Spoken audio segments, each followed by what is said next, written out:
Un hombre tenía 2 hijos, continuó Jesús.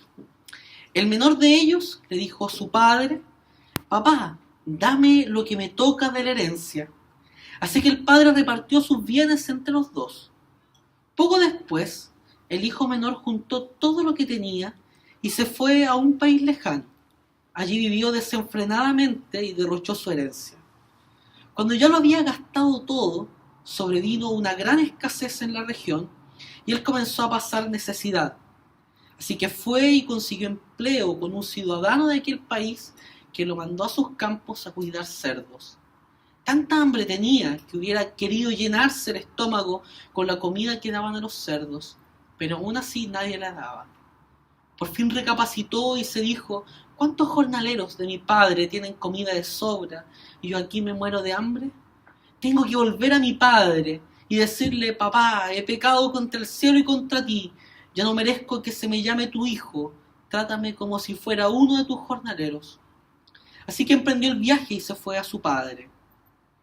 Todavía estaba lejos cuando su padre lo vio y se compadeció de él. Salió corriendo a su encuentro, lo abrazó y lo besó. El joven le dijo: papá, he pecado contra el cielo y contra ti, yo no merezco que me llames tu hijo. Pero el padre ordenó a sus siervos: pronto, traigan la mejor ropa para vestirlo, pónganle también un anillo en el dedo y sandalias en los pies. Traigan el ternero más gordo y mátenlo para celebrar un banquete, porque este hijo mío estaba muerto, pero ahora ha vuelto a la vida. Se había perdido, pero ya lo hemos encontrado. Así que empezaron a hacer fiesta. Mientras tanto, el hijo mayor estaba en el campo. Al volver, cuando se acercó a la casa, oyó la música del baile. Entonces llamó a uno de los siervos y le preguntó qué pasaba. Ha llegado tu hermano, le respondió, y tu papá ha matado el ternero más gordo porque ha recobrado a su hijo sano y salvo. Indignado, el hermano mayor se negó a entrar. Así que su padre salió a suplicarle que lo hiciera. Pero le contestó: fíjate cuántos años te he servido sin desobedecer jamás tus órdenes, y ni un cabrito me has dado para celebrar una fiesta con mis amigos. Pero ahora llega ese hijo tuyo, que ha despilfarrado tu fortuna con prostitutas, y tú mandas a matar en su honor el ternero más gordo. Hijo mío, le dijo su padre, tú siempre estás conmigo, y todo lo que tengo es tuyo.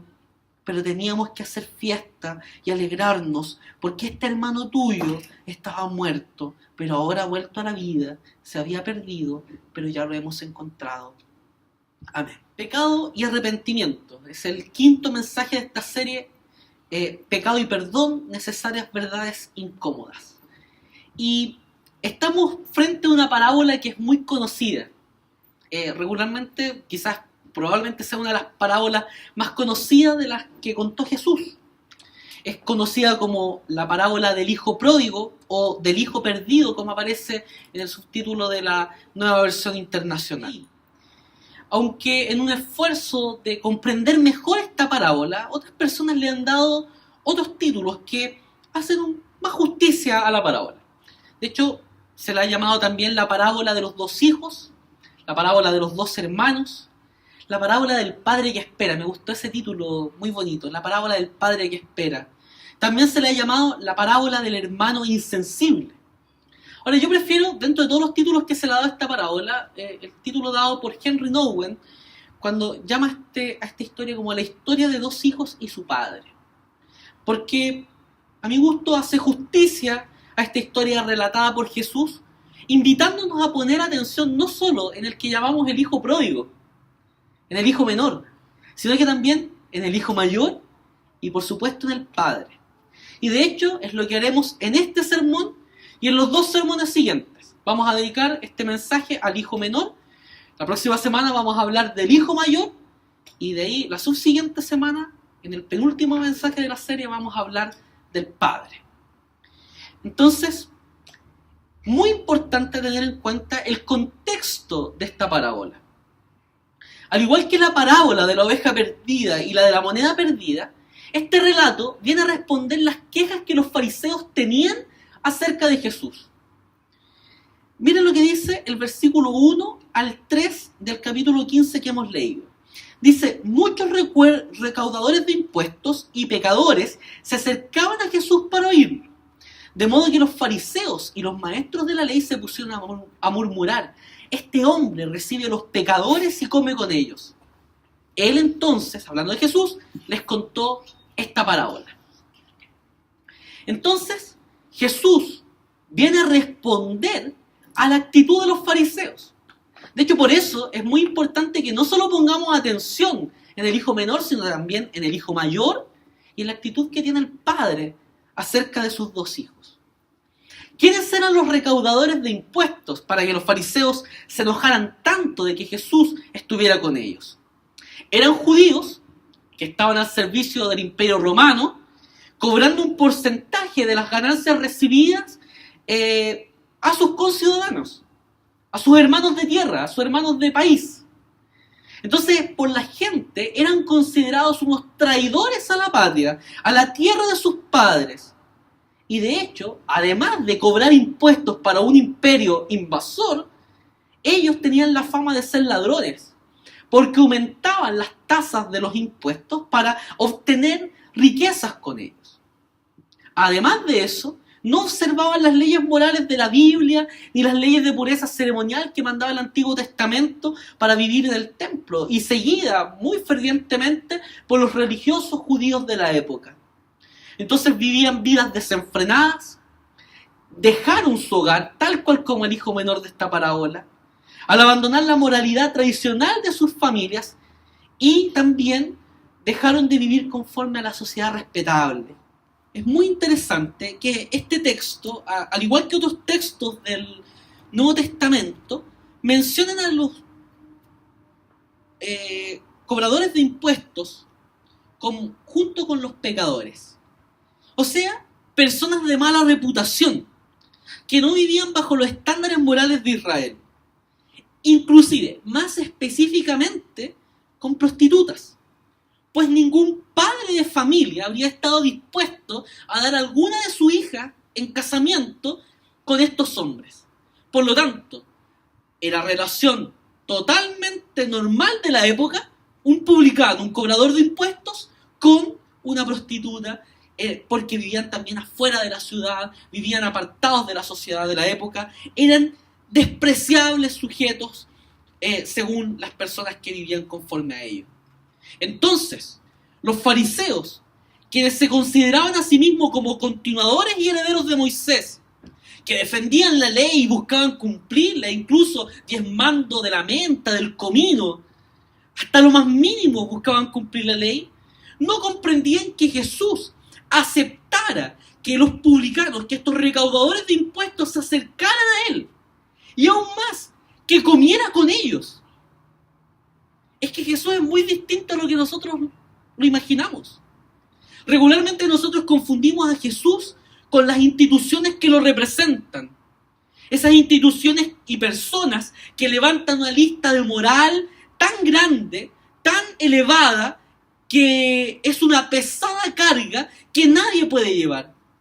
Y aquí bien vale recordar que Jesús siempre reprendió la hipocresía de los fariseos, que veían la paja del ojo ajeno, pero no veían la tremenda viga que tenían en su propio ojo.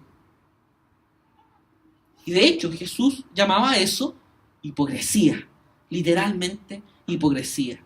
Y una de las razones de esta hipocresía es que el Antiguo Testamento mostraba en enormes ocasiones que Dios se comportaba de manera misericordiosa con los pecadores que se arrepentían, cosas que los fariseos olvidaban. Esta parábola, entonces, es una fuerte respuesta a los fariseos de la época ante la conducta de despreciar a los publicanos y pecadores. Una nota de una Biblia católica llamada Nácar Colunga nos dice que la meditación de esta parábola habrá convertido más almas pecadoras que todas las amenazas de los profetas antiguos. O sea, es una palabra que es breve, una historia muy breve, pero una historia grandísima, una gran historia. Es la presentación del Evangelio en toda su magnificencia, belleza, gracia. Aquí nos encontramos con una introducción al Evangelio. La palabra del verdadero hermano mayor, Jesús, para los hijos menores, los hijos mayores y los padres.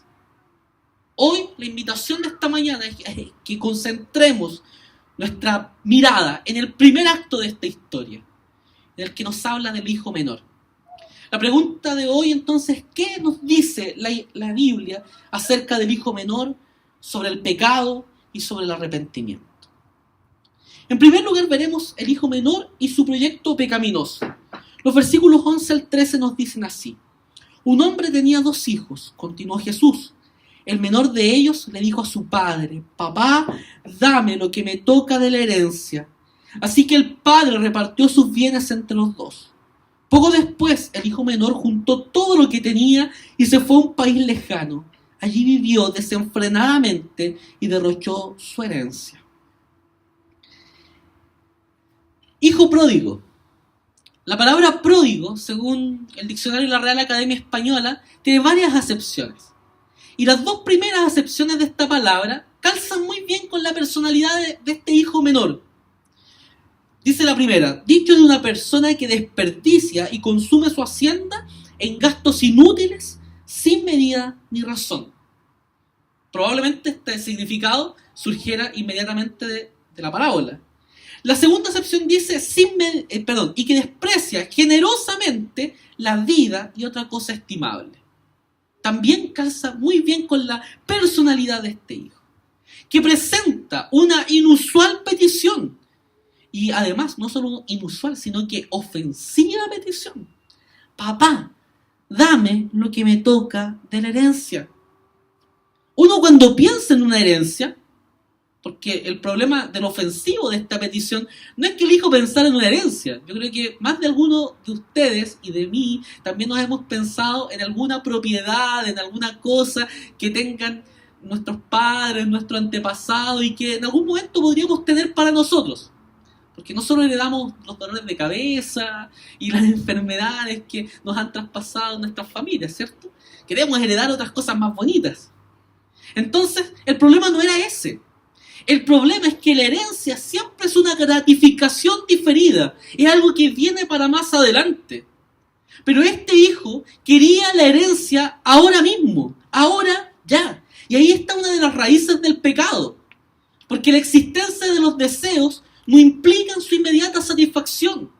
Nosotros podemos desear algo, pero no necesariamente debemos satisfacer ese deseo ahora, ya en el momento que nosotros queremos. De hecho, los oyentes de esta historia que Jesús estaba contando deben haberse sorprendido por esta breve petición, porque las herencias tradicionalmente se repartían cuando el padre fallecía. Ahora bien, la ley de Moisés sí autorizaba a un padre a dar su herencia en vida, pero de iniciativa propia, no porque un hijo lo pidiera. Piensen en esto. La Palestina de la época de Jesús, del primer siglo, era fundamentalmente una sociedad agraria y ganadera. Si nosotros aplicáramos la ley de Moisés respecto a la herencia, a esta historia de los 2 hijos, el hijo primogénito debía recibir 2/3 de la herencia y el menor solo 1/3 de la herencia. Entonces, insisto, esta repartición se hacía cuando el padre moría.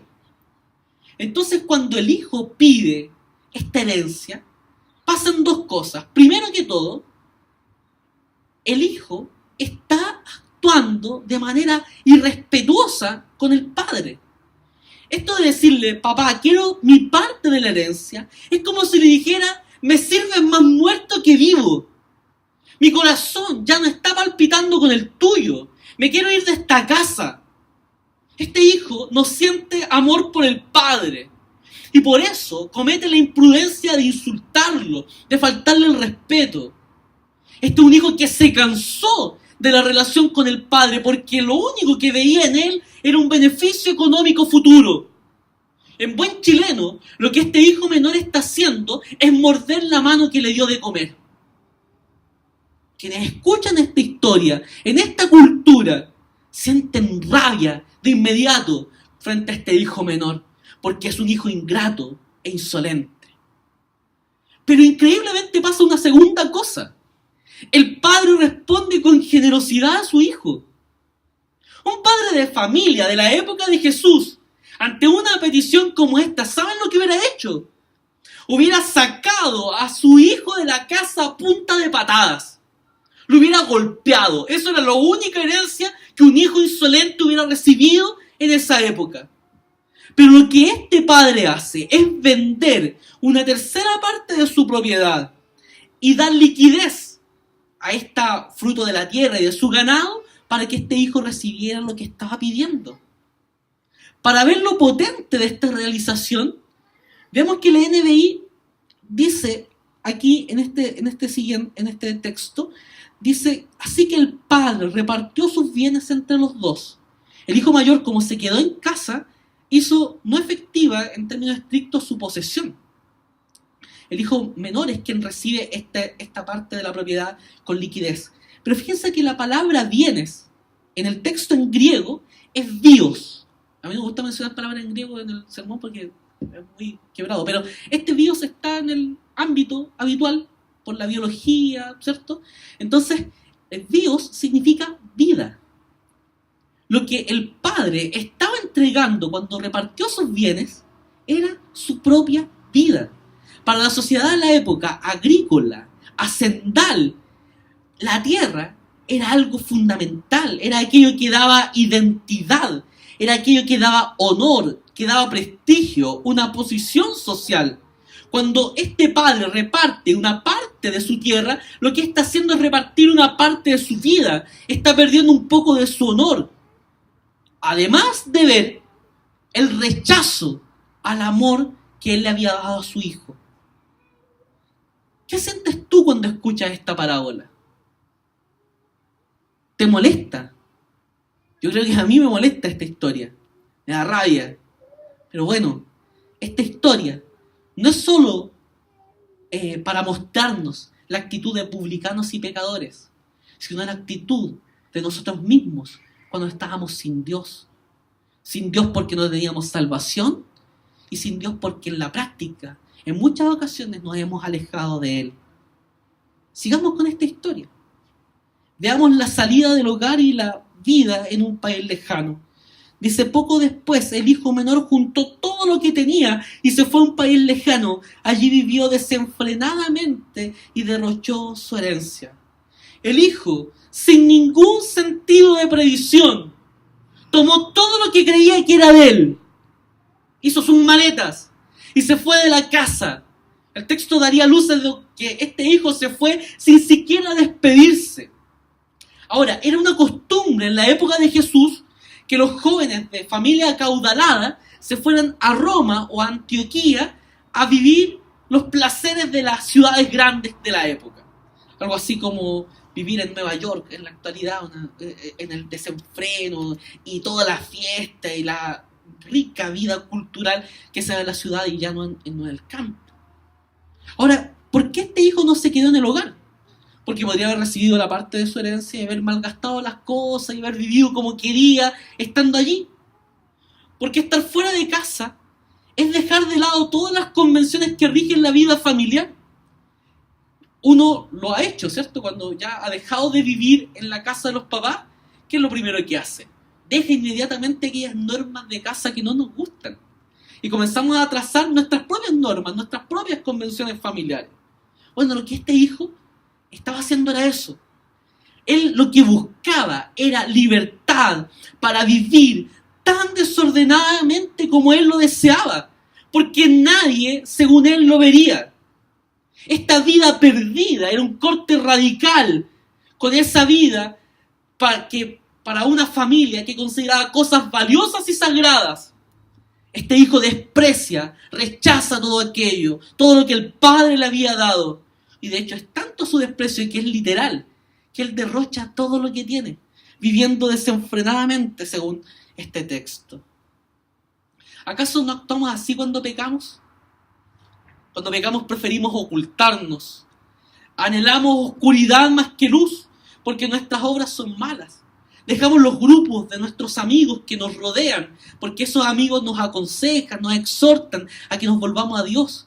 Entonces dejamos de contestar los llamados telefónicos, los mensajes de WhatsApp, y queremos pasar completamente desapercibidos.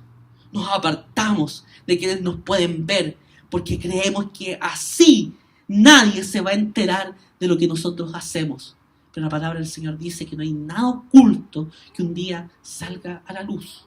Un comentarista, William Hendrickson, hablando acerca de este pasaje, dice: no nos recuerda esta locura del hijo pródigo, la del profeta Jonás, que parecía pensar que al embarcarse hacia Tarsis podría huir de Dios.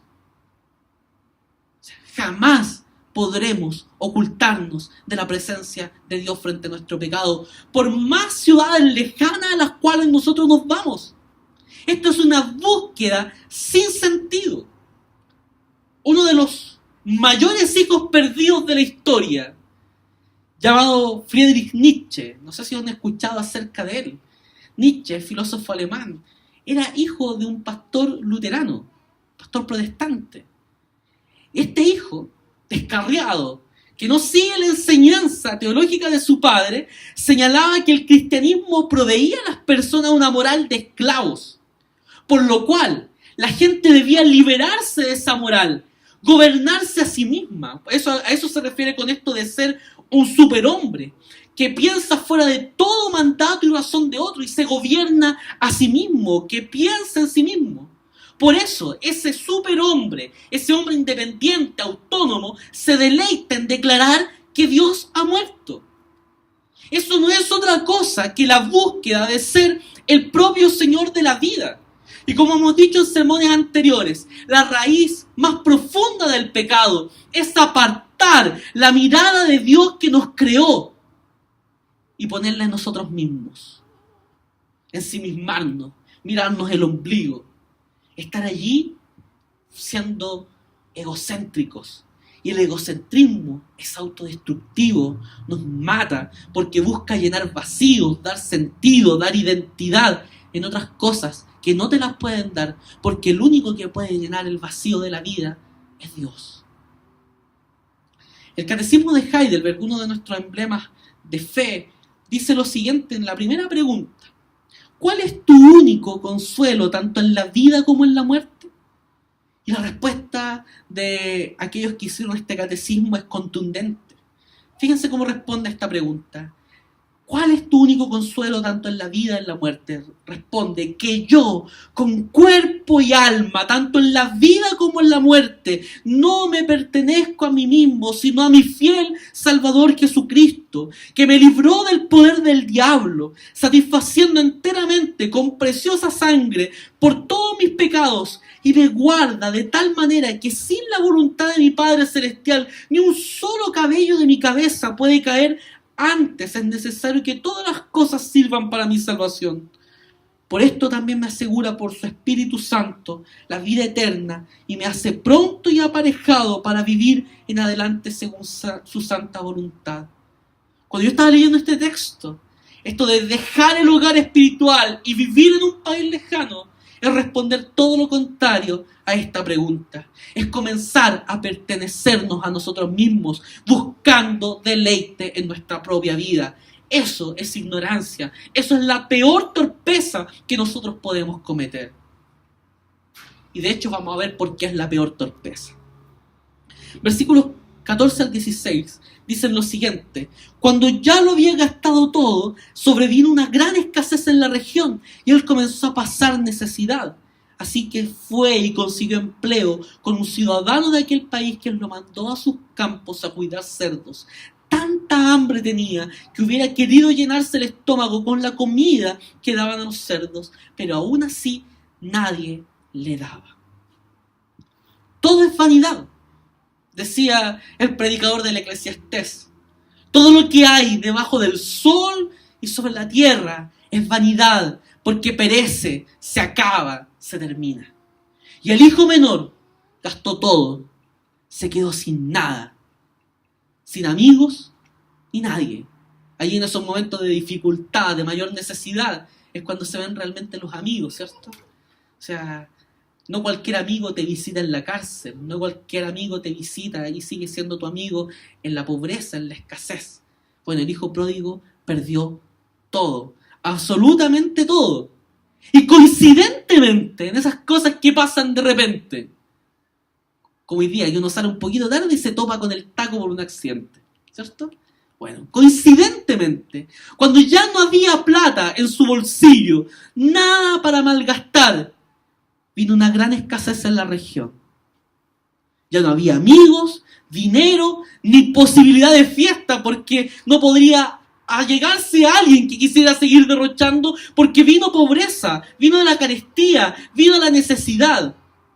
La soledad, tarde o temprano, sobrecoge a aquellos que viven apartados de Dios, aquellos que viven apartados de la comunión con el Creador. Esta historia debiera a nosotros movernos profundamente, queridos, porque no hay nada más terrible que el desperdicio de la vida. Yo quisiera preguntarle a ustedes cómo hemos desperdiciado aquello que Dios nos ha dado. El pródigo no solo es el espejo de los publicanos, sino que es tu espejo y es mi espejo. ¿Cuántas veces hemos menospreciado, derrochado, malgastado aquello que Dios nos ha dado? Comenzando con nuestra vida, comenzando con nuestra fuerza, nuestra salud, nuestra familia, nuestras posesiones.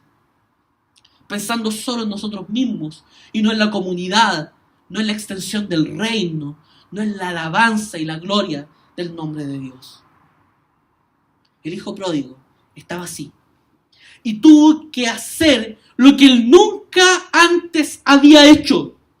Él en la casa de su padre podía batir sus manos y sirvientes inmediatamente venían a atenderlo.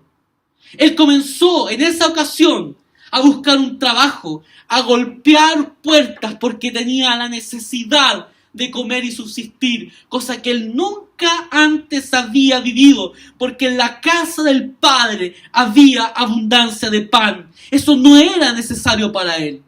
Y el único trabajo que encuentra es cuidando cerdos. Y aquí ese dicho que dice que todo trabajo dignifica al hombre se va a la punta del cerro. Porque para un judío de la época, el cerdo era un animal inmundo, despreciable, detestable. De hecho, era común para los judíos, por la enseñanza de los rabinos de la época, decir que la maldición caiga sobre el hombre que cuida cerdos. De hecho, este hijo menor no solo estaba cuidando los cerdos, sino que vivía con ellos en la total indigencia. A mí me pasaba que cuando vivíamos en San Bernardo, habían ocasiones en las cuales íbamos a la iglesia y nos topábamos en el camino del Mariscal con un camión que transportaba cerdos. Y de verdad es terrible, porque uno tiene que cerrar las ventanillas e irse detrás de ese olor que te persigue de manera terrible, trágica, donde este hijo estaba viviendo allí, in situ, la degradación, la suciedad, la hediondez. Era un trabajo que era indeseable y que de hecho, si él hubiera querido ir al templo, no podía ir porque estaba inmundo ceremonialmente. O sea, estaba sin amigos, sin dinero ni recursos, debido a su comportamiento licencioso, indisciplinado, insensato, y con un trabajo ahora paupérrimo, lo que le ha conducido al colapso total de su vida. ¿Saben qué? Era tal su condición miserable que gustoso hubiese comido el alimento que comían los cerdos. Según otras versiones de la Biblia, este alimento eran algarrobas, el fruto del algarrobo, de una especie de vaina alargada que se mastica, es medio dulzona. No es tan dulce, por eso hablo de dulzón. De hecho, aquí en Chile hay algunos algarrobos. Me acuerdo de haber ido con ciclistas de la iglesia pentecostal a la que yo pertenecía y encontramos algarrobas y un hermano nos dio para que probáramos a ver lo que sentían estos pródigos. De hecho, era lo que se desechaba. O, en el caso extremo, aquello que comían aquellos pobres que no tenían más nada para comer. Este hijo deseaba comer las algarrobas que comían los cerdos. ¿Quién piensa que la basura pudriéndose puede ser un rico banquete? El único que puede pensar que la basura pudriéndose es rica es aquel que está pasando una condición de las peor de las miserias de la vida. Y de hecho, era su anhelo comer las algarrobas, Pero dice el texto, al final del versículo 16, que nadie le daba nada. Y frente a ese nadie le daba nada, yo me pregunto, suponiendo, ¿robaba acaso para mantenerse con vida? Porque tenía que comer. ¿De qué comía si nadie le daba nada? A esto es a lo que conduce el pecado. El pecado conduce a llamar delicioso aquello que es desagradable. El pecado conduce a buscar satisfacción, consuelo, paz, sentido para la vida en aquello que no nos lo puede dar. Por eso el pecado es una condición de ceguera que nos hace ver la realidad de una manera distinta. Aquí el hijo menor que quería ser libre termina siendo esclavo de otros hombres y también esclavo de sus propias obras desagradables. El pecado conduce a estar fuera de sí, es un estado de locura, porque se busca simplemente seguir aquellos placeres que no conducen a nada. El pecado tergiversa los valores, la enseñanza de la Biblia y hace prestar atención en aquella ganancia, en aquella gratificación inmediata, sin medir las consecuencias. Matthew Henry, un pastor no conformista, señaló acerca de este texto que el estado del pecador es como el de una provincia apartada, en la que reina el hambre, es un miserable mendigo y lo que es peor, se ha puesto a sí mismo voluntariamente en tan triste condición. O sea, el hijo pródigo, nadie lo llevó a eso. Fue su propio camino que lo condujo a esa condición miserable.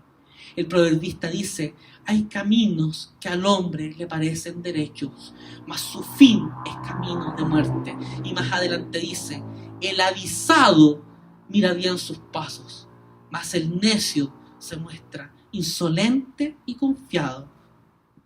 Pregunta, ¿vas a seguir viviendo sin mortificar tu pecado?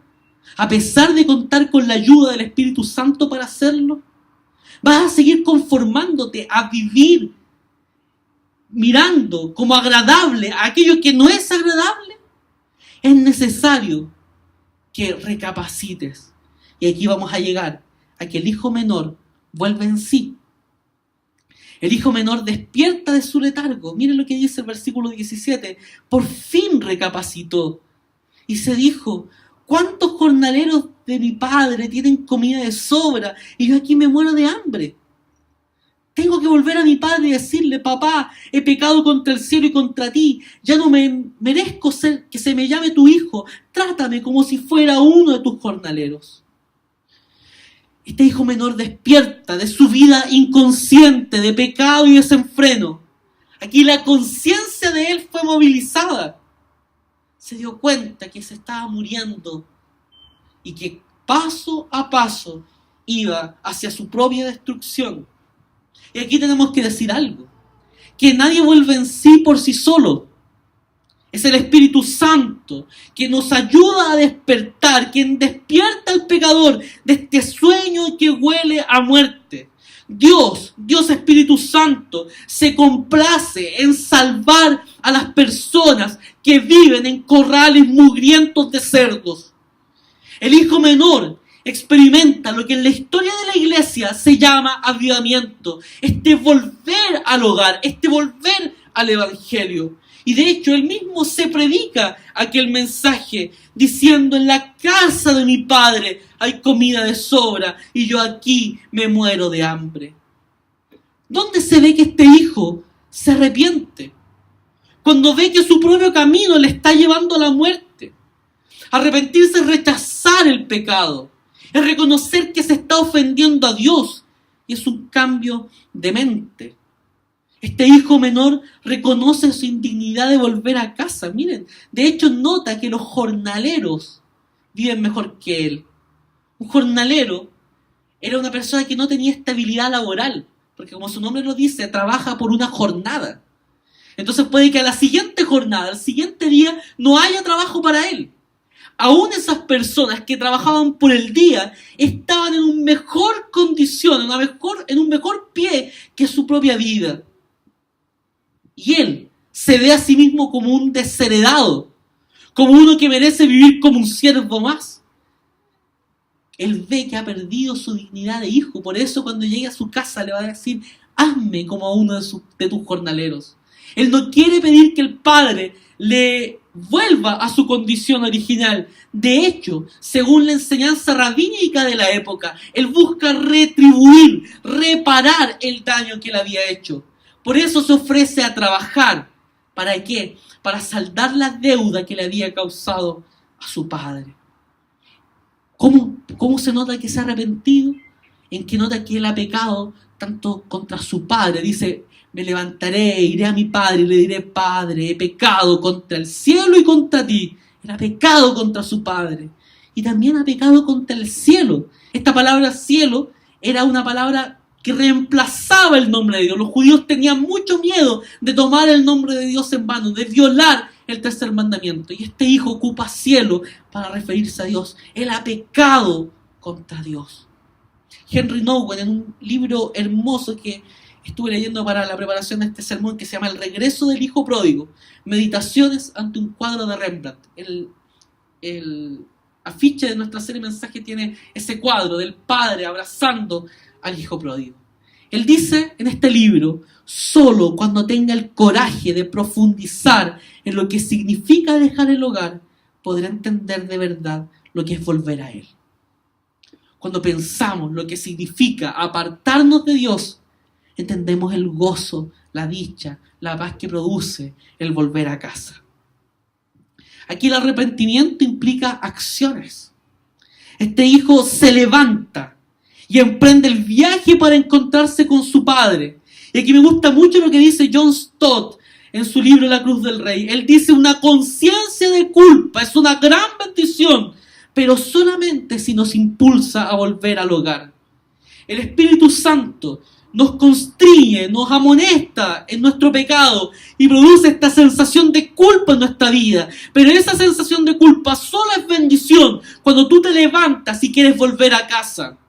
No cuando te sigues revolcando en tu pecado. Es el camino de regreso a casa que nos lleva, nos conduce hacia el perdón, hacia el gozo, hacia la paz. Pero no hay gozo ni paz antes del perdón. ¿Estás dispuesto tú a emprender ese camino? ¿A seguir el camino que nos lleva a reconocer el daño que hemos causado? Para poder disfrutar del gozo de la salvación, tenemos que pedir perdón. John Stott en el mismo texto dice que lo que no es sano es revolcarnos en una sensación de culpa que no conduce a la confesión, al arrepentimiento, a la fe en Jesucristo y como consecuencia al perdón. Mira tu condición, mira tu pecado. No sigas allí revolcándote en él, ni sintiéndote víctima frente al pecado y al daño que has realizado. Pide perdón, arrepiéntete, vuelve a casa. Es la mejor de las dichas y de las bendiciones que podemos tener. Vamos a dejar la historia hasta aquí. La próxima semana vamos a continuar. Vamos a ver al hijo mayor. Y en la subsiguiente veremos al padre. Para reflexionar y practicar. Esto de los publicanos y pecadores debería llamarnos la atención. Los publicanos y pecadores se sentían atraídos por el mensaje de Jesús y se acercaban a él.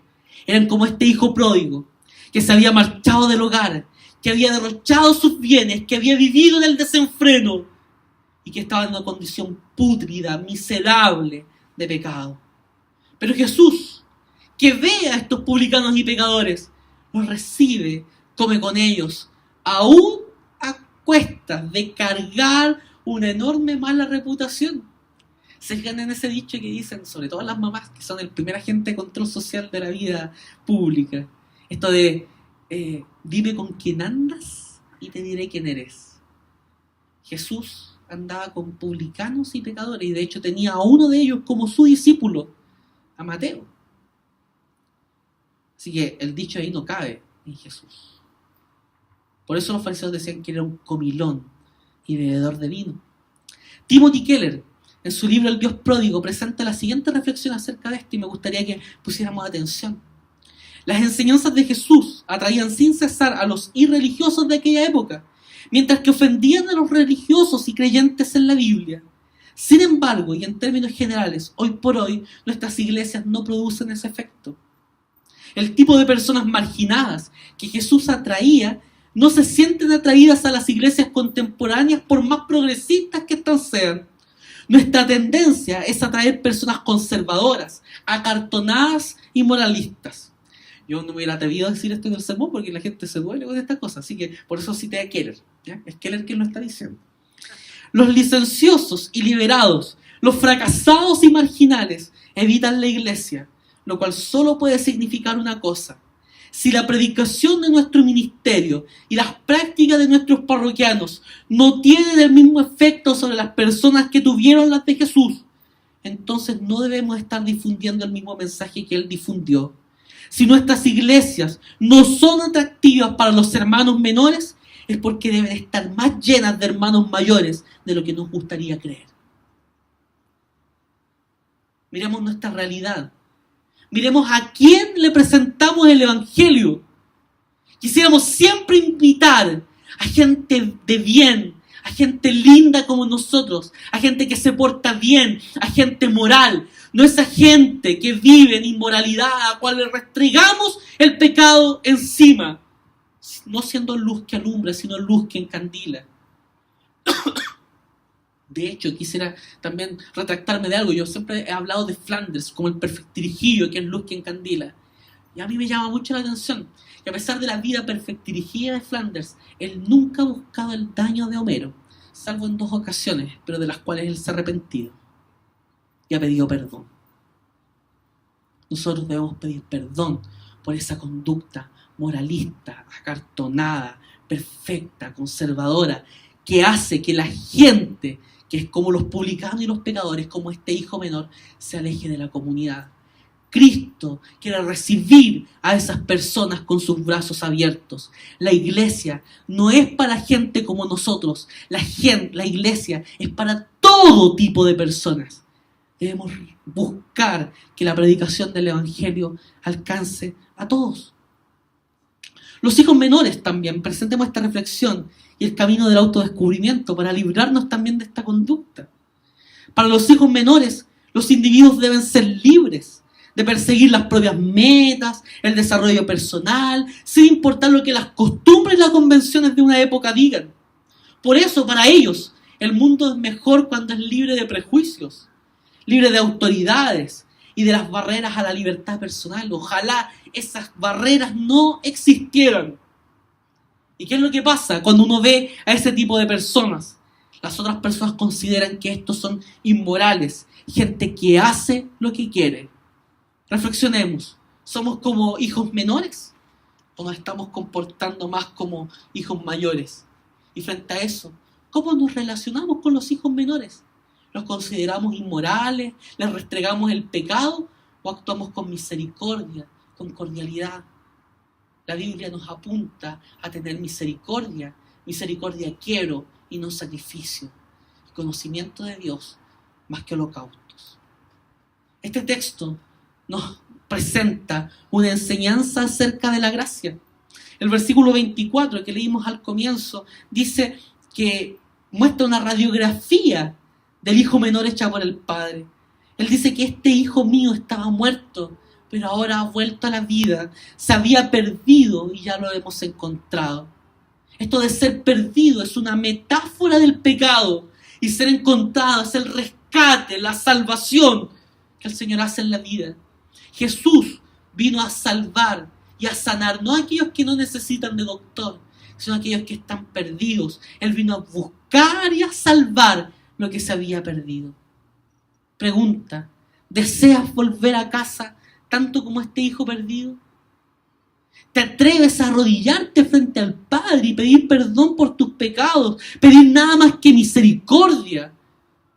Solo en el lugar donde se puede encontrar verdad y amor juntos, que es en la casa del Padre. Este hijo lo único que pide es volver a casa, ser tratado como un jornalero. Él no pide nada más que eso. ¿Sientes la misericordia de Dios en tu vida?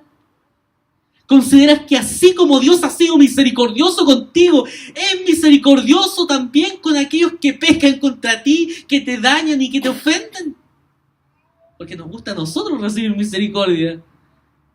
pero no los demás pecadores. A mí me ha tocado participar en procesos de disciplina siendo presbítero de la iglesia. Y son momentos de dolor, porque el texto bíblico dice que ninguna disciplina al presente parece ser causa de gozo. Y saben, si hay algo que yo tengo muy presente cuando he participado en ese tipo de procesos, es que con la vara que mido, y un día seré medido. Y así como trato, espero ser tratado también. ¿Cómo tratas tú al que peca? ¿Con la misma misericordia que esperas ser tratado?